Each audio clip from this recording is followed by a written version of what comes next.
Good morning, and how are you all today? Welcome back to my channel, Tarot Tats and Tea. Today it's grey, it's wet, and it's not the warmest of days, but it's still not very cold for this time of year. It's quite early on, and I thought I'd take this time, it's lovely and quiet, to share my thoughts of a new deck that arrived the other day. I'd had it on pre-order, and here it is, Tarot of Oppositions. Now, I don't know what I was expecting, but I quite like it. It's, I think, some might disagree, but I actually do think that this actually would be useful in for people that are finding reversals difficult. Now, albeit it's not advertised as being sole purpose for reversals, but as being a tarot deck that allows you, whether you read reversals or not, to look at the card holistically. So if you constantly read uprights, it's not going to be a case of a constant positive reading that might not necessarily be too accurate, because you're not allowing the sort of duality of the card to come through, that it's always sunny and gloriously happy and things are going to be good, because sometimes, and this is not a sweeping statement in the sense that I'm saying everybody does it, because everybody doesn't, but there have been occasions where I've seen that people are constantly reading the cards utterly positively, which is nice. It is nice to get a positive reading, but is it an accurate reading? Are the readers giving a holistic viewpoint of the card, that albeit this might be the sunny card, the sun card, everything's shining, going to plan, and things are going to work out well and have a positive vibe about them? But are they taking a chance? Are they almost being too cocky? A little bit like Icarus and his son, flying too close to the sun, wax melting, wings falling off and plummeting to their deaths. So we have to sort of give an overall, if you're not going to read reversals, you have to give a querent, the holistic reading of the card, and not focusing on one sort of just positivity all the time, because that might not be accurate for that querent at the time. So this, you don't have to actually have the card reversed, but the images on the cards prompt you into giving the overall view of a card, as opposed to just one particular view. Now, there's no blurb on the box. The cards come in this nice solid box. It has that opening that I find a little bit irksome at times, because if it comes loose, your cards can, you pick it up, the cards can, with the weight of the cards, they tend to drop out. But this one seems to be a little bit more tighter fitting than other decks that I have using this style box. The deck was created by Pierluca Zizi and Michelle D'Aloisio. And we have the Empress, we have the High Priestess, and here you can see an example of the cards, how you've got sort of the positive and the negative aspects to the card. Then we have our Hermit and our Magician, and again your positive and negative aspect. And inside we have the negative side of the Empress, the negative side of the Hermit, and once again we have the High Priestess, negative on top this time, and the negative aspect of the Magician on top. So there's no blurb to read on there. This the cardstock is produced by Lo Scarabeo. Cardstock is your standard Lo Scarabeo cardstock, and it is glossy. The Tarot of Oppositions comes with this little book in 5 languages, and the languages are English, Italian, Spanish, Portuguese. I think the last one is Russian. I'm going to read the introduction for you, or to you, just to give you a heads up as to what it is. It explains the deck. So let's have a look. Tarot of Oppositions, the opposing forces of the universal structure. The harmony of opposites. The Tarot of Oppositions allows you to observe two different aspects of each card at the same time. It is not an invitation to see these aspects as separate, perhaps as inevitably good or inevitably bad. Rather, it is an invitation to see the polarities inherent in each card as sometimes harmonious that leads away from extremes and towards a balance. There is much to be learned from this harmony of opposites, both for the study of tarot in general and for interpretation. The meaning of a card changes as the focus moves from one polarity to another, while always staying within the boundaries of its own nature. All of this can be seamlessly integrated with traditional meanings as well. The artistic premise at the core of the Tarot of Oppositions allows the reader to embrace the spiritual law that connects what is above with what is below, and what is positive to what is negative. Those who use this deck may be able to reconcile the meanings that advise caution and reflection with those that confidently push towards better scenarios, casting light and shadow, dangers and advantages together. For the sake of clarity, we refer to the two halves of the cards as positive and negative, but there is no judgment implied. Think of a battery with its positive and negative terminals. Both are necessary for full energy flow. Positive alone just sits there, inert, as does negative. Positive, negative is what gets things moving. At the centre of each card is a liminal space where the two polarities dialogue, often allowing the passage of objects, symbols and energies from one extreme to the other. Give special attention to these two places. There are truths and breakthroughs to be found in the energy that flows from one polarity to the other. So that is putting more clearly what I was trying to say a little early on. Now you have a spread, and this spread is interpreting light and shadow, and it gives you an example of the reading. Although it explains each position, it then gives you a sample reading. And then we go into the description of the cards, as is traditional with all these little books that come with these decks. Now let's have a look what we have here. Now the cards are not in order, and I'm actually going to leave them not in order, and we'll just take them as they come. So first of all, we have our Two of Wands, and we have our positive and our negative side. I'm going to hold it back a little bit because I think it's a little more clearer than when I come up close. Is it? Oh, well, that's actually quite clear.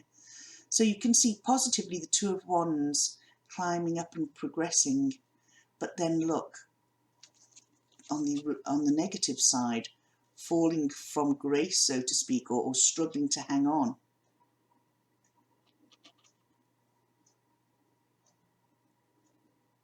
The artwork is lovely. Our Three of Wands. And you can see not just from the image of the characters in here and their positions, but from the colour of the cards too. Our positive side's very much brighter than the negative side.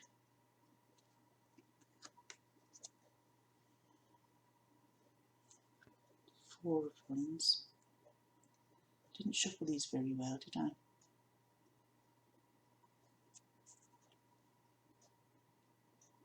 So it's I won't go through every single card because it's you know, they're all lovely. It's just demonstrating the positive and negative aspect of each card within this deck. I said they weren't in any order, but so far it's been the Wands have all been at the front. The Ace of Wands, is that still in the box? Nope. Where is that? Here we go, the Ace of Wands is there. All our aces are very similar. The same picture with the hands grasping one end of the either the wand, the pentacle, the cup or the sword.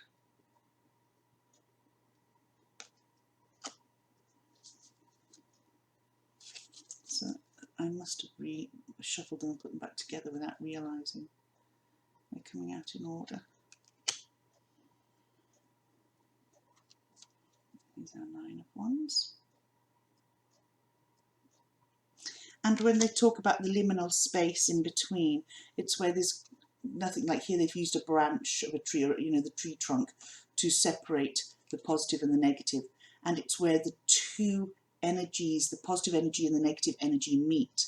And that's where it sort of goes from being one extreme to another. So if it's overly negative, it's sort of muted. That negativity is muted and brought a little bit to more positive look by using by the two combining. Sort of, they dilute each other from extremes. Our Page of Wands.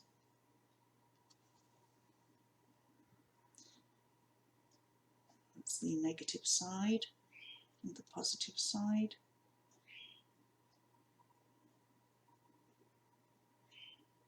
I love the sky in the positive side there. Captured that sunlight beautifully. This is our Knight. And there he is, all fresh looking, heading off. But look here. He looks absolutely battle worn and broken, as does the poor horse.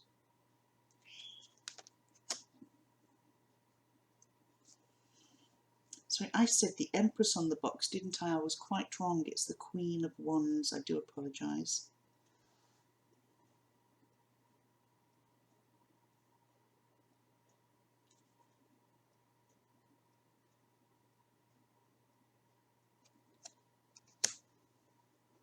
And our King.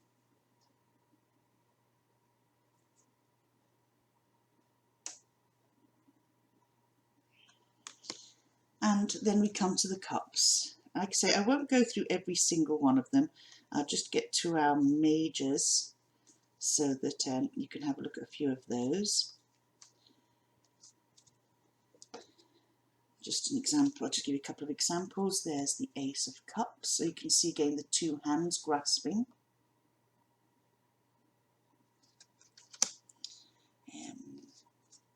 Our Eight of Cups is here as well, I'll show you that. Walking away from an issue, facing an issue.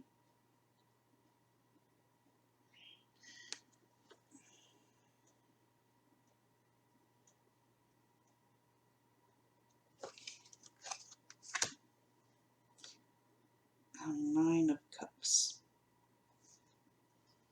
We have our Nine of Cups there, all happy and rosy. And our Nine of Cups there on the negative side. Something's just, that's bitter and twisted really. Happy and then bitter. Don't know, I'll have to look at that one up. So let's have a look.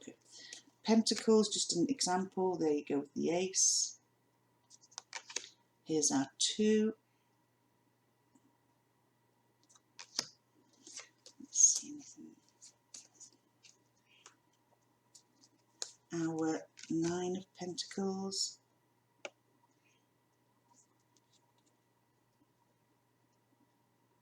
Harmonious, and then disharmony by the looks of it.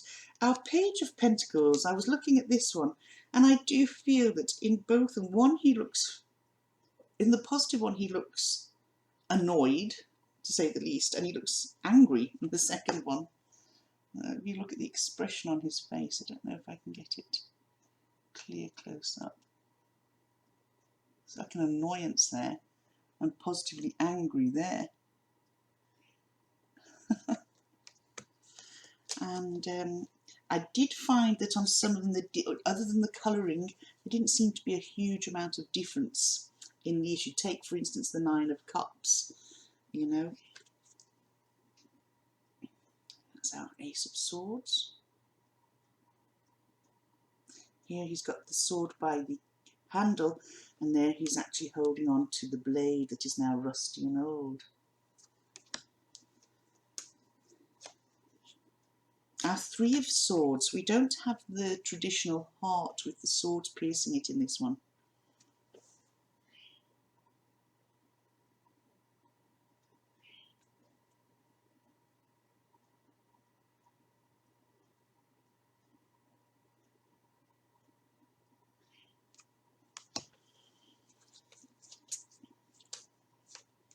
The Eight of Swords is interesting. The positive, he's taken that blindfold off and found that he's not actually hemmed in at all. Whereas here, on the negative side, not seeing a way out of problems, bound and stuck in one place.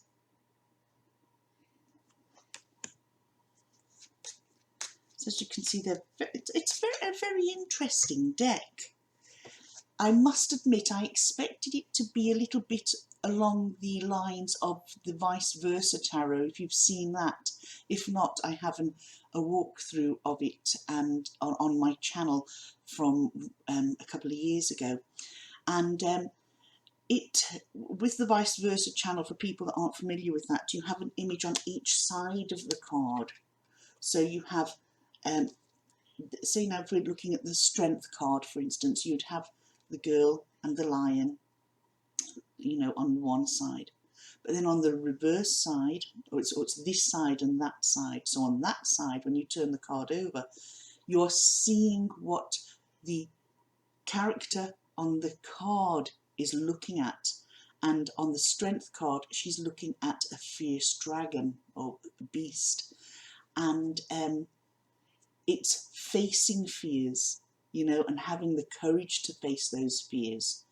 And realising that dragon, okay, he might be there looking very fearsome, but when you get to the heart of that image, problem, creature, beast, find it wasn't as frightening as you thought it was.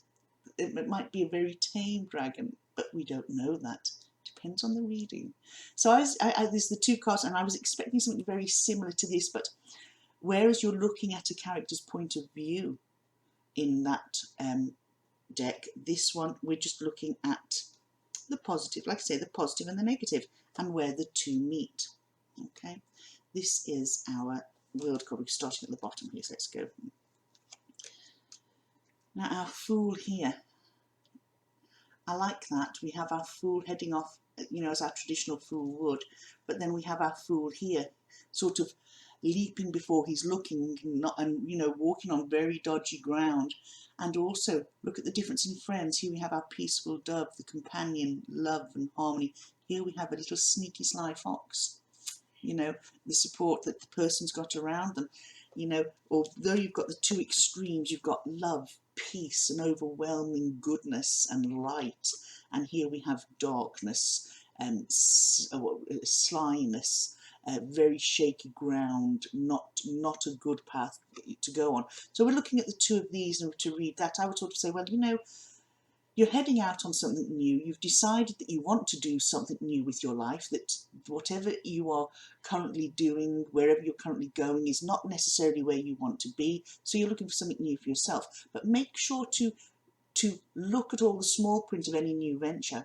If you're going off travelling, make sure you've got all your travel agenda really sorted out to the minutest detail, in order that you don't trip, you don't fall, that you're not delayed on flights, or your project doesn't go, you know, go wrong because you haven't read the fine print, that the people you've got supporting you are there because they genuinely have your best interest at heart, and they're not people that are going to support you purely for to help them in their own gains, that they're not there to ride on your back, so to speak, and make sure that they gain from your success, or they run away and abandon you when things don't go the way that were planned. So you're sort of saying, this is what can happen. Everything will go well as long as you cross all the T's and dot all the I's, and make sure that you are aware of potential pitfalls. And our Magician. Here we have again our traditional magician and the traditional colours. And then we have this person here. And this is that, you know, our magician always tells us, you know, well, we can do things if we put our mind and hearts to it, that we do have all the skills and abilities and the tools to complete a project, to go to the next level, to take up a new hobby, to find that new job. But beware of the one with sleight of hand. the one that might be beckoning you, say, come on, have a look at this. This would be great for you. And you might not necessarily have those tools to hand, that this is where setting off on your new venture, meeting the magician who says, well, you know something, come with me, a little bit like the Pied Piper. So where we have our two positives and our two negatives, is this Pied Piper turning around and saying, oh, you know you can do it, just follow me, you'll have fun along the way. That doesn't look like a whole lot of fun. So again, if you're starting out in something new, if you are concerned that you don't have the skills and abilities, look deep down. Maybe instead of just jumping in, you need to take time out and learn something in order to go down a new path, take up a new job, a hobby. If you're taking up, say, sub-aqua diving, you need to go out and train for that first before just donning a kit and throwing yourself into the ocean, because that wouldn't go well, you know. And yet this person is selling a scuba diving holiday. Oh, it doesn't matter if you're new to it. No such thing as the bends. See what I mean? Don't let anyone pull the wool over your eyes. Beware of tricksters. Make sure that everything you are doing is just common sense in life, that you've got everything lined up, even for new adventures. It's great stepping out there and doing something new and exciting, but in your ideas of doing new and exciting, make sure it's safe and sensible as well, not illogical, silly, and potentially dangerous. And the same with our High Priestess. We have the negative and we have the positive. So folks, from this deck, you can see it is a deck that highlights both aspects. It gives you the opportunity, if you don't like reading reversals, and there are many that don't like reading reversals, and I will hold my hand up here and say, I never used to like reading reversals, because I used to think, well, there's so much negativity in the world at this moment in time, do we really need to hear more? I was taking it totally wrongly, because a card may be there as a reversal, just as a heads up, a little bit of warning, you know, that this could go wrong. Be careful, rather than this will go wrong, oh my God, you've got the Tower, oh God, help you, you know, this sort of thing. It's giving you the opportunity to take the positive messages of both sides, put them together, get your logical message from your card, because we all know that in life our cards might say this is going to be happening, this is rosy, this is wonderful, but not everything in life is going to be rosy and wonderful. And sometimes people might need to hear that okay, you're on a high at the moment, things are going well, and they will continue to go well, as long as you don't get too cocky, you don't get too full of yourself or arrogant and your ego needing to be fed. And that would be like if you get the Sun card, you know, and too much positivity to the point that you are overlooking the well-being of others. You're overlooking your own well-being by taking dangerous steps, being too cocky, and people don't like that, and soon you could be shot down in flames. So rather than looking at extremes of both, it's a really good idea to use this as something very thought-provoking and very sort of, well, great, we've got the Sun card. My new business might start out really well. I just need to be mega sure that I am not being too full of myself, I'm not being bullish or pig-headed, and I'm not standing on others in order to achieve, to get closer to that Sun, because I'll get burnt, okay? Make sure I'm doing everything honest, with concern for myself and others, and that I've got every I dotted and every T crossed for things to progress further down the line. So that sort of takes it away from that, oh, things are going to be absolutely bloody marvellous, my friend. When in fact, yeah, it could be for a little while, so people get fed up and go, do you know something? Not supporting this guy anymore. You know, you just need to look at the common sense side of it. I like this Judgment card. See? And we're looking here, you know, we're sort of looking back on our own life, judging ourselves and what we've done. You know, the good, the bad, the ugly, the light, the dark. You know, that cutting away what no longer serves you, is, you know, is that path that I was travelling down really that good? Were those people I was hanging around with really there for me, or were they like the fox on the negative side of the fool, there for what they could get for themselves? This new path I'm going, is that for me? Yeah, I think it is, but I need to make sure I don't make the same mistakes as before and end up in the same position that I'm in now. That if I go down this path, I go down it looking at it from a point of light and love and happiness, rather than going that bull-headed party animal wants to be out there and entertain everybody. But let people entertain me once. Cut the ties that bind, get rid of what no longer serves me, and make my life my own. You know, there we go with the Sun card. As we said earlier on, look at this. You know, there's our beautiful, happy son and our child. And here we have everything's burnt. Child's now looking emaciated. And things didn't plan out because maybe they just got a little bit too big for their boots.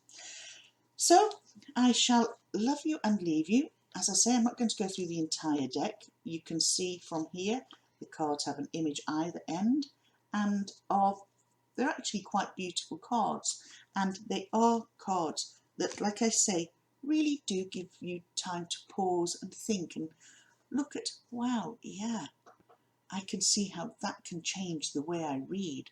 That can change how I view things for me or for others. My advice would be with a deck like this, because it's introducing a new way of looking at the tarot and reading the tarot in the sense of combining all aspects of the cards, is to use them for yourself. Do your deck interview if that's what you do.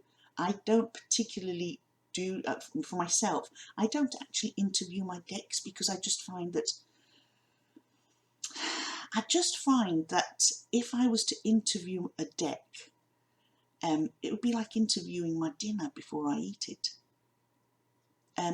It's just something that doesn't sit well with me, yet other people get an awful lot out of that. I would like to be able to get that, but it just doesn't do it for me. However, I cleanse my deck. All new decks, I cleanse them, I run them through sage, I spray them with my, just from a distance of course, I don't soak them, with my lovely positive lavender water.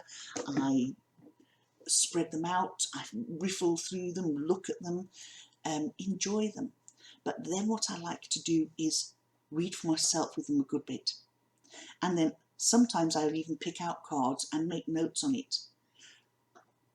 For this lot I was doing sort of traditional meaning, upright and reversed, bringing the two together, creating a more toned down yet bringing in positive and negative aspects of a situation. And I actually found the reading really interesting, enjoyable and interesting.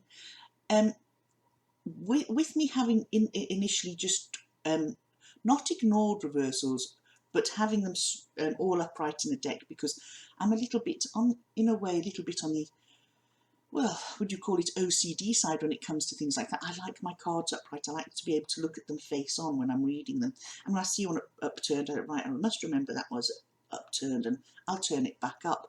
I have done and will continue to incorporate positive and negative aspects of the deck. And so this is sort of what I was already doing. So seeing it in an image, for me, this is something that I will keep in my collection, I will use, I will encourage my son to use this, because it's giving him the opportunity to see the positive, see the negative. Whereas I find that for somebody starting out new, looking at the positive and trying to recall a meaning for reversed, a meaning for upright, it goes from learning 78 cards to learning double that. You know, 156 cards. It comes to to having to have 156 sort of recollections of baseline meanings for upright and reversed before you even start digging in and bringing in your own intuition, colour, symbolism, numerology, astrological signs, all this sort of thing. So there's an awful lot to learn with tarot. It's a continual wheel of learning. It doesn't stop. It's a lifetime of learning. There will always be something new for both new readers and seasoned readers alike.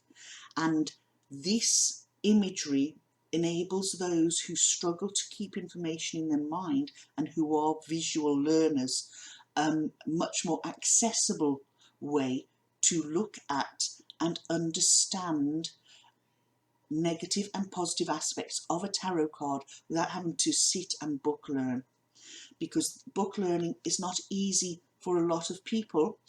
And if people also have literacy issues such as dyslexia, and find that that sort of study would put them off being potentially great tarot readers, this, in my own opinion, helps.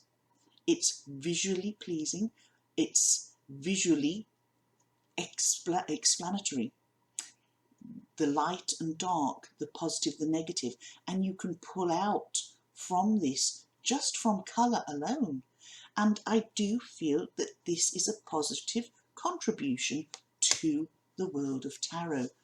And yes, I'm going to keep this deck in my collection, and I am going to get a second deck because I do feel it will be one that will help my own son, who is actually starting to do pretty well on his tarot route. And a deck that has really helped is the Broke B Word tarot deck that I bought on Etsy. I do also have a walkthrough of that on my channel. But this is something else that will move him to the next step. So I hope you have enjoyed this, and I've enjoyed chatting about it, and I am now going to go and get myself a cup of coffee. Let me just see the rain. Has it stopped? Yep, the rain seems to have stopped a little bit. It looks like it's going to be quite a dull day. So folks, take care, whatever you're doing today. I hope it brings you peace, happiness and joy. Bye now.